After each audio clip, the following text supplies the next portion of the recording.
I-Nedbank Cup kiyona isisekelo sesijamiso esinikela iinqhema eziningi zeSouth Africa ithuba lokuveza amakhono wazo womdlalo webhola nazibambana neenqhema ezikulu ezidumileko.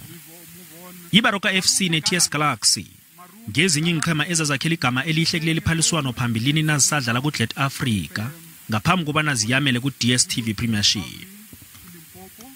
Ngileli hlandla le-15 kwasungulwa iphaliswaneli zili-16 iinqhema ezivela ku-DStv Premiership, zib9 ezivela ku-Let Africa, ngokunjalo zibe 8 ezidlala ku-Mutsipe League.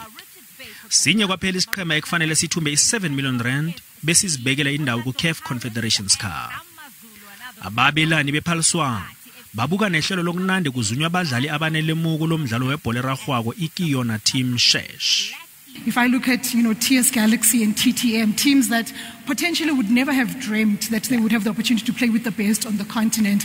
This for us is the impact of the Nedbank Cup, and we're very proud of that impact. I think we're very proud of, if I think through the journey of Kiona Team Search, some of the players that have been able, Nonhlanhla spoke about Aubrey Mudiba. He has become a football superstar, and he came from Kiona Team Search. So, I-Royal AM ekhulunyiswa khulu amalangana la yokubambana ne-Cape Town City. Kanti iSuperSport United yePitori ibotjhelwe ne-Maritzburg United eThekwini. Imidlalo emibili elindwe ngabovu ngewamakhosi ne-Galaxy newe-Pirates eyokubambana namaZulu e-Orlando Stadium.